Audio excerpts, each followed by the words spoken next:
What is up, everybody out there tonight? How is everybody doing? I hope you have had a fabulous Friday and a wonderful week. My name is Jason, and I'm coming to you live with my very first edition of It's Dodgers Time, the podcast, courtesy of Driving to the Top Productions.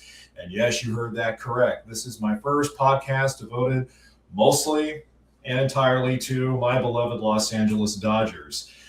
Before I begin tonight, I'd like to toss a big shout out there to all of the crew that I know well and that I am proud to call friends and colleagues for Driving for the Top Productions to help me get this podcast of mine off the ground and get it up and running. Before we dig a little deeper into this, I just want to kind of give you guys a little brief introduction about who I am and a little bit about what the show is going to be about. So my name is Jason, as I think I may or may not have said already. I don't remember. But anyway, you've probably seen me on some of the Driving to the Top productions, such as Open Mic Nights on Tuesday nights. I also appear on Fans of the Diamond, where we talk nothing but baseball on Monday nights. So that's where I've been. That's where you've seen me. And you can also find me on Twitter at Dodger Jason. So feel free to follow me there and interact with me on my social media there. And of course, if you like this content that you're seeing here tonight, feel free to hit the like and the subscribe buttons and share it on your social media channels as well. That'll be greatly appreciated. So, as you imagine, I am a huge Los Angeles Dodgers fan, and as you can tell, just to kind of give you a little background on my Dodgers fandom, I was born in a part of Southern California called Fontana, which is a part of SoCal called the Inland Empire of Southern California. So if you're not familiar with the geography of that area, it's the towns of Rancho Cucamonga, Ontario, Upland, Pomona, Claremont, and Fontana, all wrapped into one. Now, even though I was born in Southern California, I lived down there until I was about maybe 5 or 6. I've actually lived up in the northern and central parts of California most of my life, and I currently reside here in Fresno, which is in the heart of the central San Joaquin Valley of California. And if you guys were to pull out an old-fashioned map and literally find that red dot in the middle of the state, that's where Fresno is.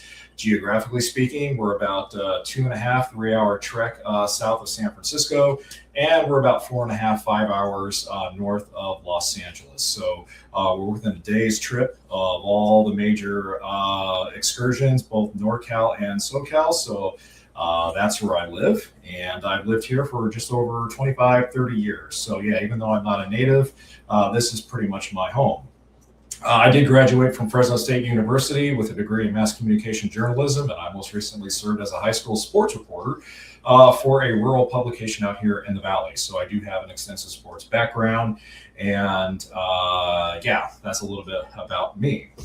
So the reason why I wanted to do this is because I not only wanted to share my love and my knowledge of Dodgers baseball, but I also wanted to share just my overall fandom and love of the game of baseball as well, because I've loved this game ever since I was 8 years old.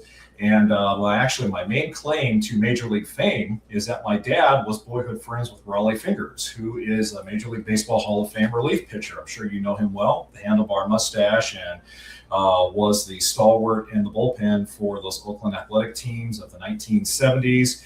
He also pitched for the Padres and the Brewers. And so that's my main claim to Major League fame. So even though I'm going to focus mostly on the Dodgers, I will talk about some other topics related to baseball. And I'm just looking forward to showcasing my knowledge and my excitement for the game and for everything and anything Dodgers as well. So just to begin with my first show, here's where we're going to go through and talk about tonight. Obviously, we're at the All-Star break of the 2026 regular season. So what we're going to go ahead and do tonight is go through the Dodgers' first half grade. I'll let you know how I feel they played during the first half of the regular season leading into the All-Star break. Kind of give you a little breakdown and assessment of where they ended and how they ended. And we'll talk a little bit later about what they're going to be like moving forward. Also, going to discuss a little bit about Shohei Ohtani. We know who Mr. Ohtani is. Well, he's not going to be pitching in the Yankees series this weekend, and I'll let you know why in a few minutes. Speaking of Ohtani not pitching, it is somewhat injury related, so I will be giving you guys an injury update on not only Ohtani, but several of the Dodgers players as well, because we do have a number of players who are going to begin rehab assignments here this weekend, which bodes well for us because we're going to be getting back some much needed reinforcements. But unfortunately, we also have some bad news on some other players who have been on the IL for a while, and we still have no timetable for their return. And then as we get down towards the end of the show tonight, I will also go ahead and give you guys a little brief update about the second half of the season and what lies in store for the Dodgers coming down the stretch there. So, that's pretty much what we're looking at right now. So let's just go ahead and jump right into this. And by the way, I am going solo tonight. Since this is my first show, I'm going solo. Just want to see how it works out. Eventually down the line, once I get more shows under my belt, I will invite some of my fellow Driving to the Top peeps onto the show. And hopefully I can branch out and have some other invited guests on who want to talk Dodgers baseball, anything else related along those lines. So we'll just see how it goes tonight. And again, thank you guys for tuning in. Really appreciate it. So let's go ahead and go with that Dodgers first half grade. Okay, so for those of you who know, the Dodgers finished the first half of the regular season with the best record in Major League Baseball, but they limped into the All-Star break. They got swept by the Arizona Diamondbacks. And even though they took 2 out of 3 against the Colorado Rockies at home, technically speaking, that felt more like a series loss because the Dodgers did not play their best baseball against the Rockies. In fact, in that Diamondback series, the Dodgers defense committed 9 errors in those 3 games. So it was very clear that that team checked out mentally to close out the first half of the season, and they had already packed their bags for the All-Star break well before it happened. So that's how it ended for them. But by and large, the season started for them pretty much the way we thought. And I know that especially after they had signed Kyle Tucker and they had signed Edwin Diaz as the top prize free agents at their positions in the offseason, everybody thought, okay, well, this team can just now get on a record pace. They can win 120 games, and it's, an easy march back to the World Series. Well, for those of you who follow the Dodgers, who are fans of the Dodgers, you know that nothing is ever easy with this team. There's always injuries. There's always inconsistencies. There's always terrible hitting at the most opportune times. The defense has actually been outstanding this year, and I'll touch on that here in a little bit. So overall, as far as the first half is concerned, I'm going to give the Dodgers first half season a grade of a B-. I mentioned some of the good being that obviously they have the best record. Also, taking a look at the numbers here that I pulled from MLB.com, the Dodgers offense is doing what the Dodgers offense does. They currently are first in Major League Baseball at OPS. They're currently third in runs scored. They are fifth overall in Major League Baseball in home runs. Entering tonight's series against the Yankees, the Dodgers finished the first half with 127 home runs so far on the season. And their batting average with runners in scoring position is a healthy and robust .264, which really seems kind of weird, and I'll tell you why here in just a few minutes. So that's a good part about the Dodgers' first half of the season. The second good thing about the first half of the season is their pitching. Their pitching has been the best in Major League Baseball this year. They still have an ERA, a team ERA that's a very healthy 3.25 or 3.27, somewhere along those lines. But that's pretty amazing too when you factor in that Blake Snell only made 1 start before he went back on the injured list. Tyler Glasnow did what Tyler Glasnow does, made about 3 or 4 starts in April and May, and then made his customary trip to the injured list like he does every year, where he misses his customary 2 or 3 months before he makes his customary return for a September and October drive. How many times can I use the word customary there in my podcast? Go figure. Excuse me. But at any rate, so given that they haven't had 2/5 of their planned starting rotation, and given the inconsistencies in the back end of their rotation with Roki Sasaki and Emmett Sheehan's up and down struggles, I think overall, pitching-wise, Dodgers have fared fairly well. The big thing with our starting rotation this year that we have not seen, especially last year, is the length that we're getting from the starters. The Dodgers starting pitchers are averaging 6.3 innings per start this season, which is good. And I think it's among the top 2 or 3 of all pitching staffs in Major League Baseball. So we're getting length out of our starters. which is not putting as much stress on the bullpen. Speaking of which, bullpen, that's actually been a bright spot for the Dodgers too. At one point, the bullpen had pitched 35 or 38 consecutive scoreless innings out of the pen, and they were locked down there for a while. And then they kind of hit a little bumpy patch on the road. They allowed a lot of inherited runners to score, which I kind of figured was going to happen. It's very tough to maintain that type of a streak, offensive or pitching wise, throughout the length of a long season. But the Dodgers bullpen has been a fairly reliable unit for them this year, especially with Tanner Scott. He has had a fantastic turnaround season this year, worthy of an all-star game. And coming off last season, Tanner Scott was public enemy number one. I mean, when this guy was called in to close a game, he couldn't even save a cat out of a tree. That's how bad he was. He literally would come in and give up runs in every single appearance. So I feel good for Tanner this year. He's done a great job. Hopefully he doesn't have a second half swoon, excuse me, and fall off the cliff. So hopefully we can keep the bullpen fresh, keep the arms limited somewhat, and keep everybody rocking and rolling there. So that's another good thing about the Dodgers. Another great thing about the Dodgers first half is defensively, they have actually been underrated and very good. The Dodgers' defensive efficiency in Major League Baseball is third best. I think collectively as a unit, they have a team fielding percentage of around .998, which is found fantastic. Max Muncy, I never thought I would ever hear myself say this in a million years, has been a stud defensively at third base. And while he's not conjuring up memories of Ron Cey, the Penguin at third base, he has made a lot of plays at the hot corner look routine even for Max Muncy. So he's been great at third base. Mookie Betts, even though he's had a terrible offensive start to the season, has been rock solid at shortstop. And then when they've had to bring Miguel Rojas in to spell Mookie on occasion, Rojas has been Rojas, doing what he does, picking it there at shortstop. Second base has been kind of peaks and valleys for the Dodgers. Defensively, Alex Freeland has held that position down for most of the season. And while he's been fairly reliable, offensively, it's been one of the sore spots for the Dodgers. And I know that behind closed doors, I think the team is talking about trying to find someone to give them more offensive production from that position.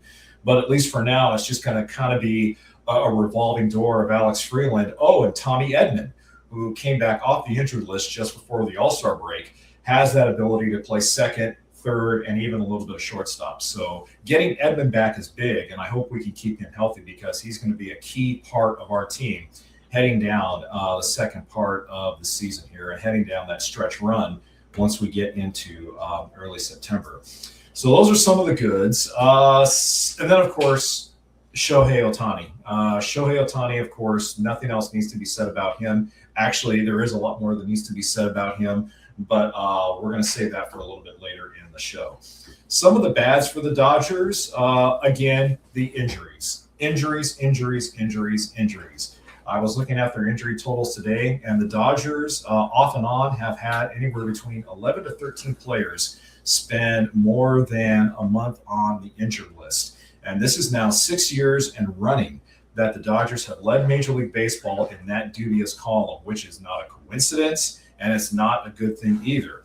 Now, it actually takes more importance for the Dodgers this year because this team is a lot older this year. They have the oldest average age of any other roster in Major League Baseball.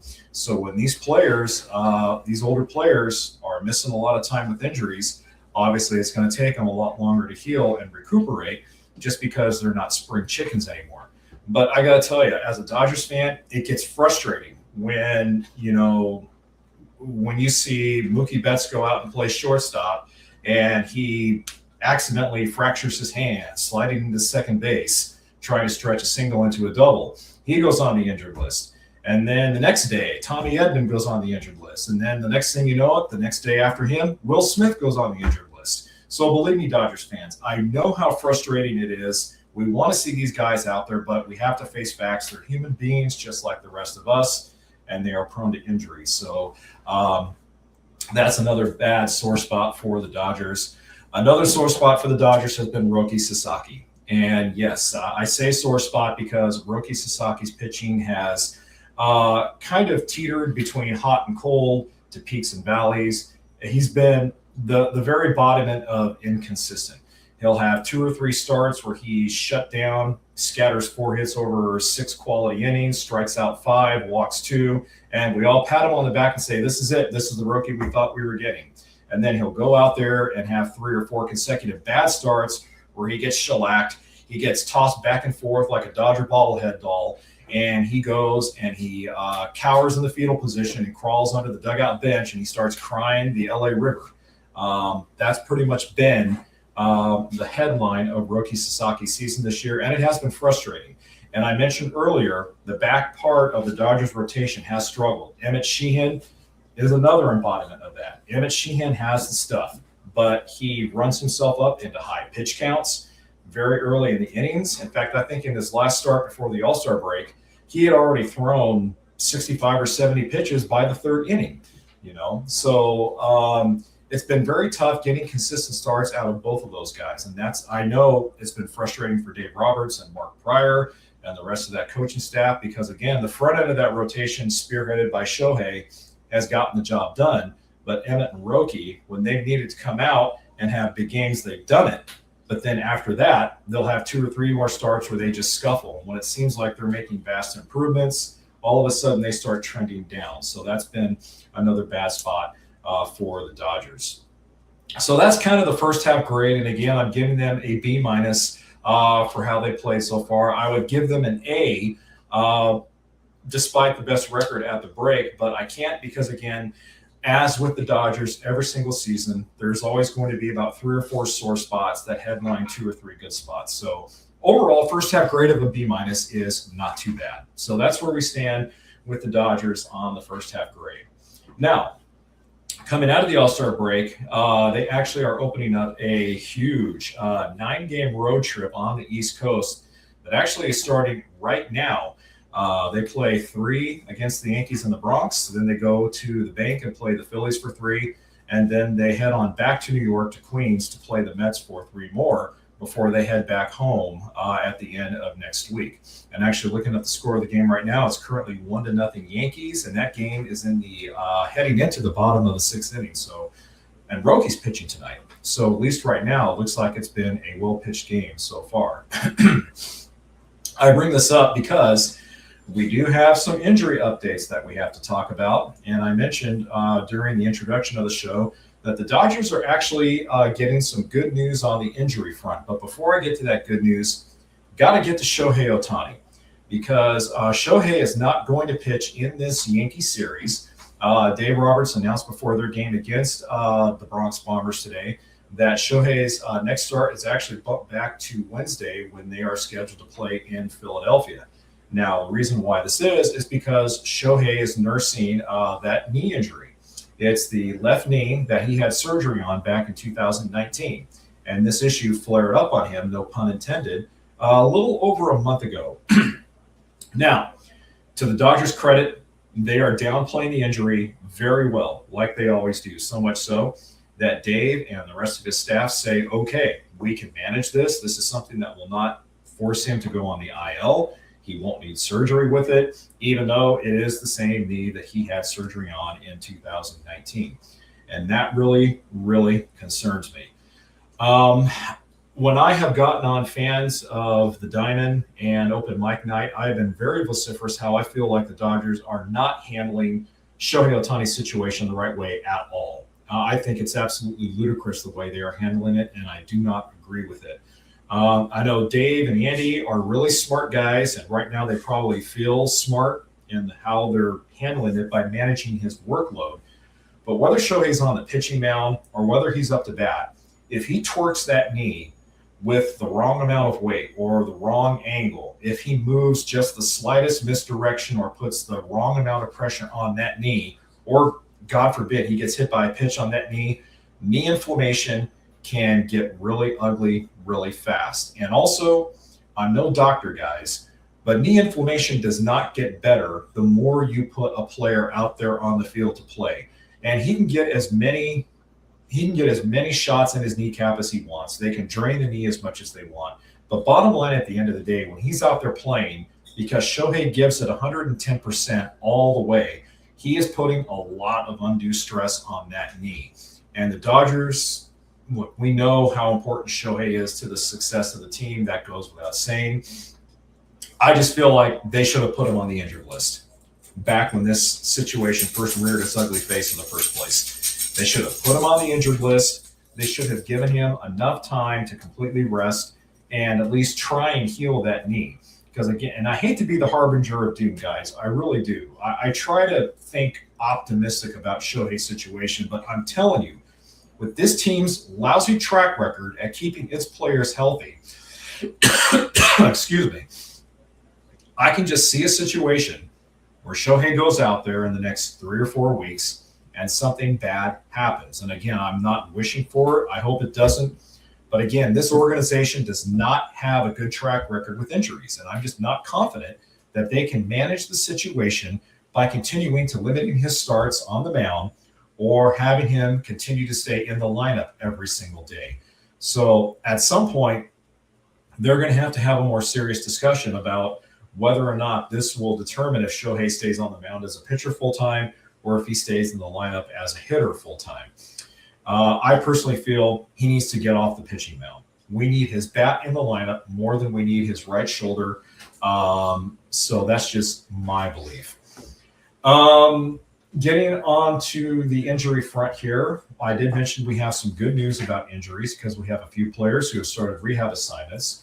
One of those is potentially Blake Snell. Now, Snell is scheduled to go out on a rehab assignment this weekend for the Dodgers Low A affiliate in Ontario, which is very close to where I was born. And the Dodgers' plan is to give him the full rehab work. So I believe he's going to have 4 or 5 starts before they reassess his situation and decide to call him back up. But getting Snell back in the lineup would obviously be very big for us. When Snell is healthy, when he is right, he can be a very dominant pitcher. But again, can he stay healthy? But regardless, we're looking at having him back here, hopefully by the end of the month. That's going to help us out.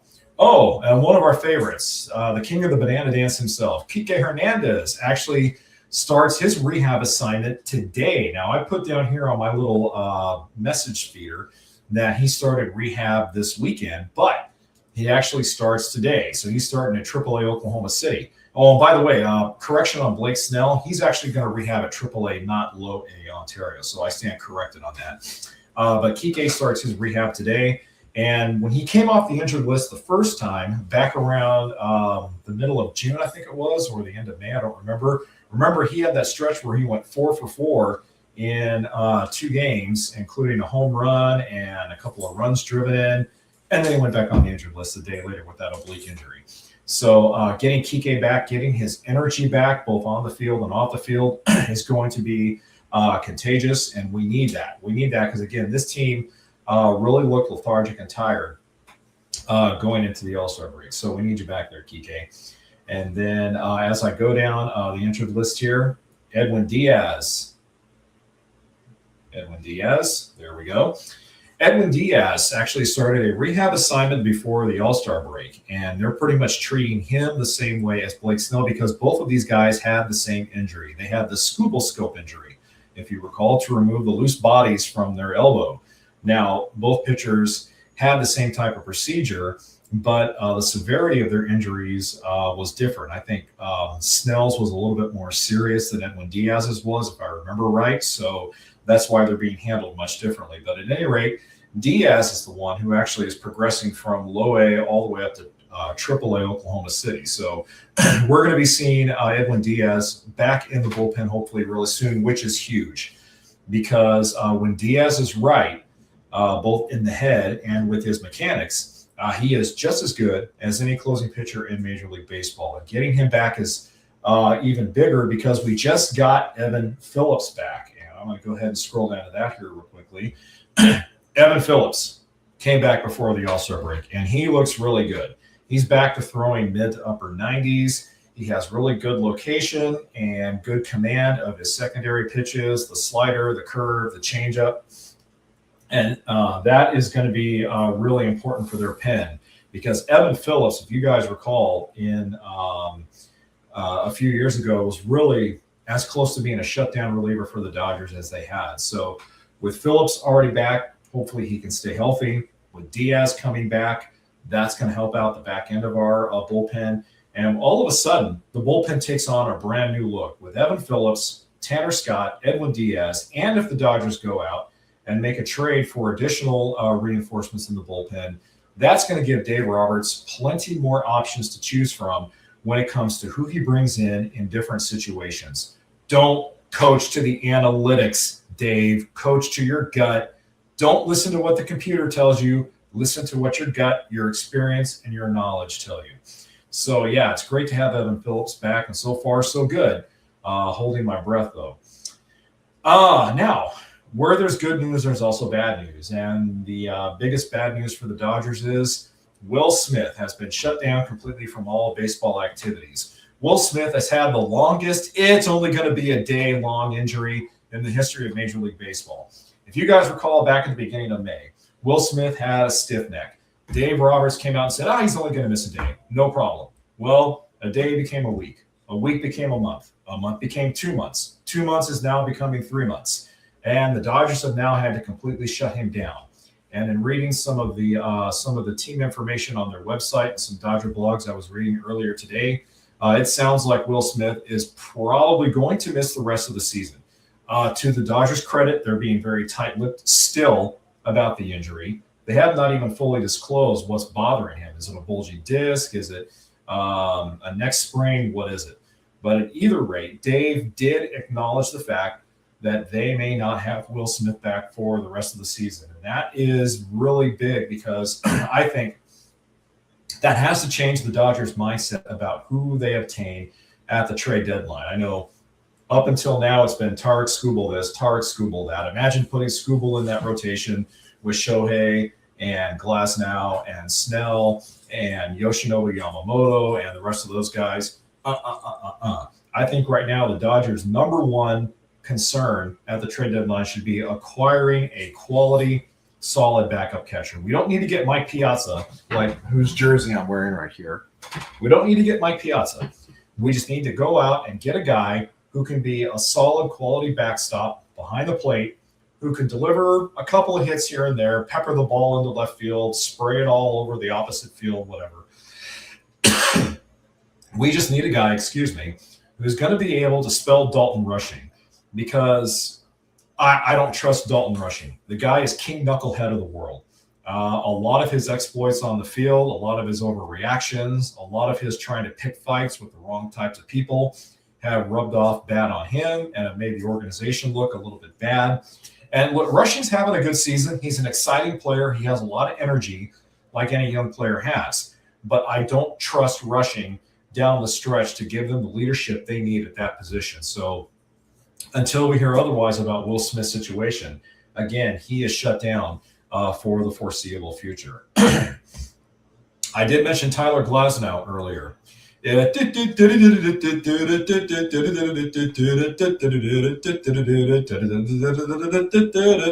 that's what it feels like with Tyler Glasnow every season. It's a freaking circus, everyone. Okay? And I mentioned Glasnow does what Glasnow does. Every season, he makes 4 or 5 quality starts from April to May. He gets injured.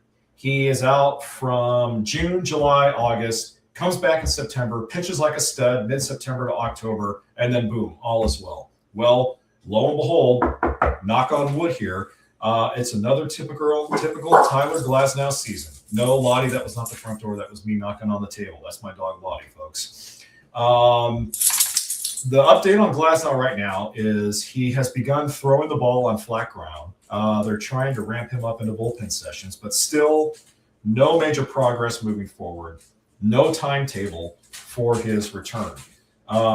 Which sounds a lot more ominous than what the Dodgers made it sound like before. Oh, stop me if you've heard that before. The Dodgers under-exaggerating or over-exaggerating an injury. Wow, where have we heard that before? Will Smith, thank you very much. I like Tyler. I like him. I really do. He's a good guy. He's when he's out there on the mound and he has his best stuff working, he's a good pitcher. He's tough to hit. But for what the Dodgers signed him for, we are not getting him for the value that he was expected to give us in return. So the organization at some point is going to have to take a hardline stance with this guy and figure out if they really want to continue paying him $60, $70 million to make just 8 starts per season, which if I was the executive of the Dodgers, I would have a serious discussion with his agent and say, Let's talk about restructuring a contract here or trading him or something. But I'm not saying they should do that right now. I'm just levying out my frustrations as a fan with Tyler Glasnow.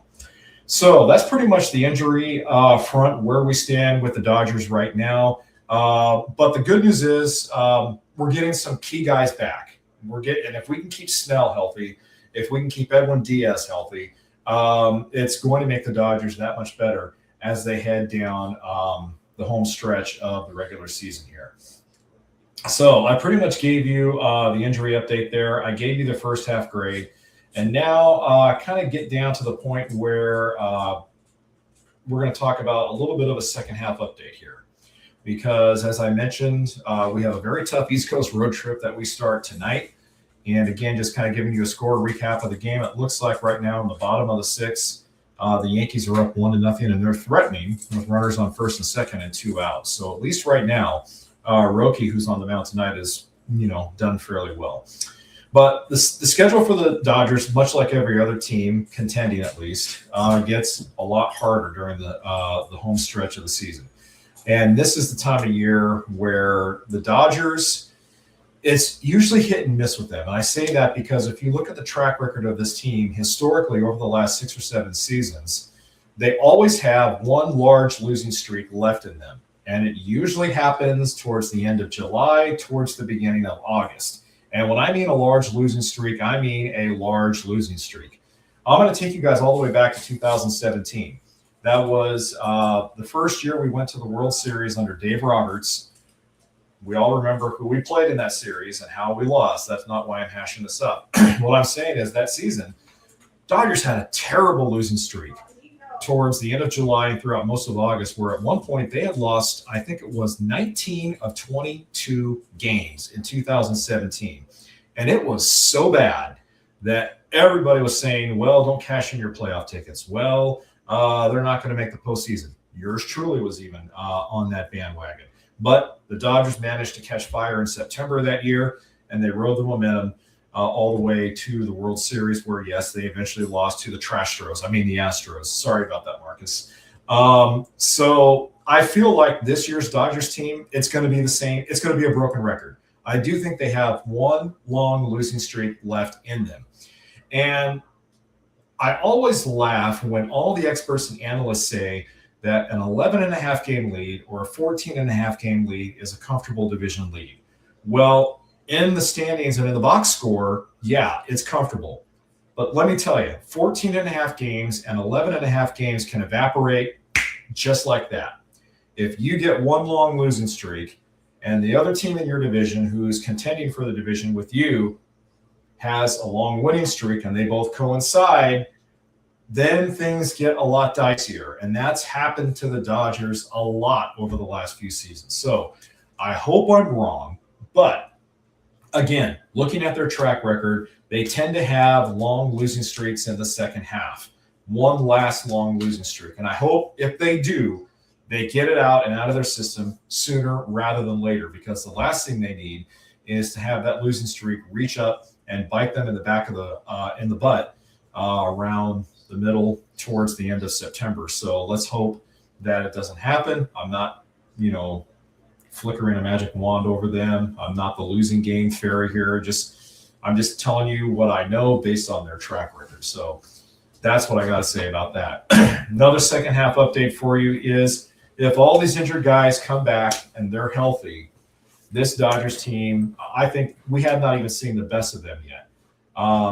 Even though they finished with the best record overall in Major League Baseball at the end of the first half, again, they had their inconsistencies.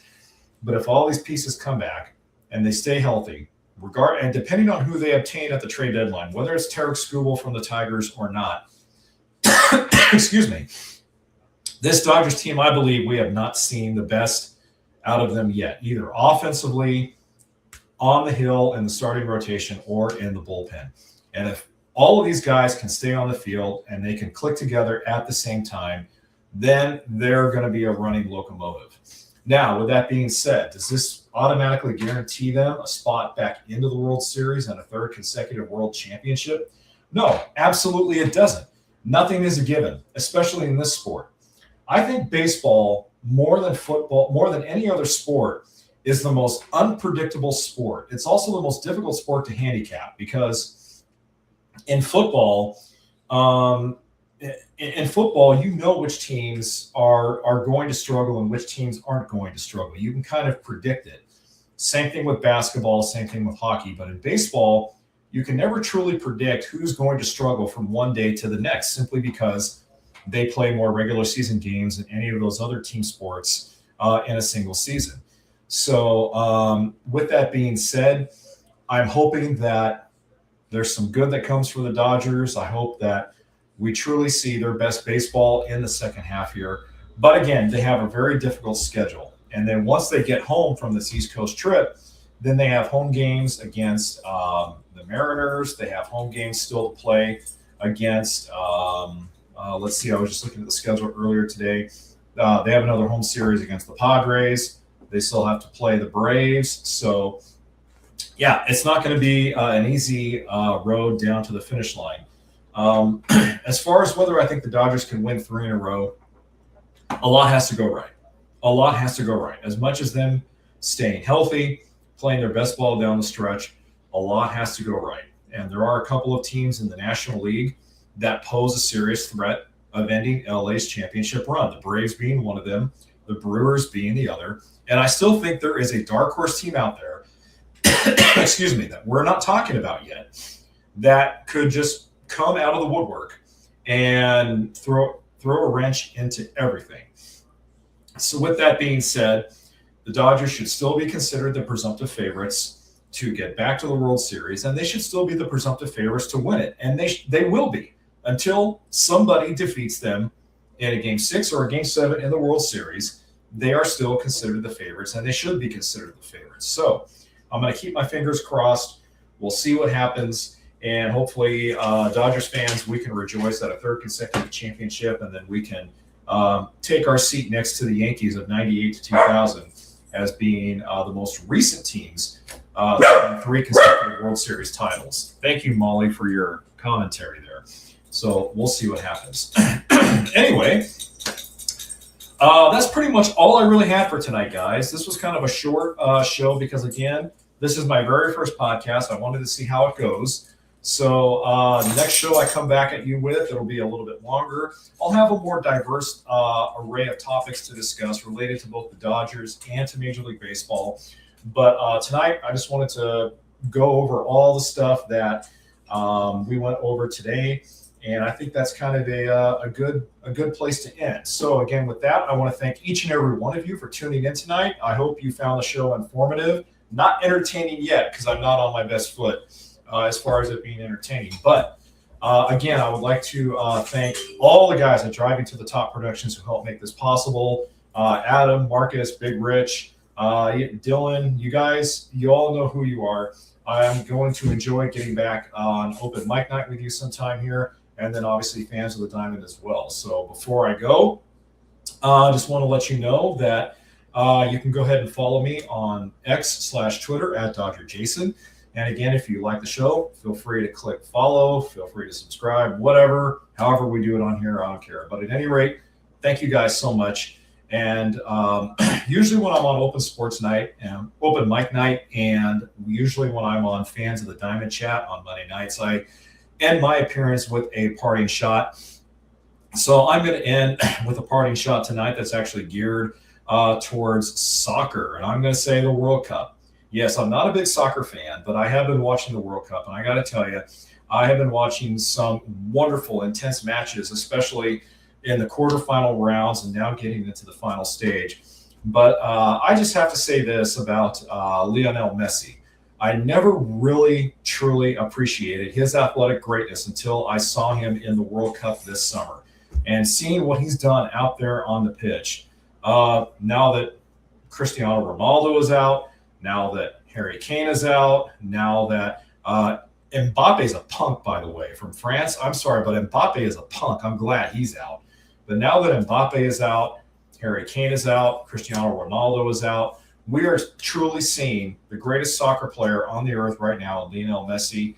He's the best player left standing for a reason, and I'm really going to be looking forward to that Argentina matchup this weekend. So To all you soccer fans out there, Argentina fans, enjoy the game coming up this weekend. And to Lionel Messi, what a career you've had. You truly are one of the greatest. And I hope it ends with you and your country holding up that World Cup trophy with pride. With that being said, you guys, take care of each other, take care of yourselves. And until we meet again, God bless, and I'll see you on the flip side. Peace out.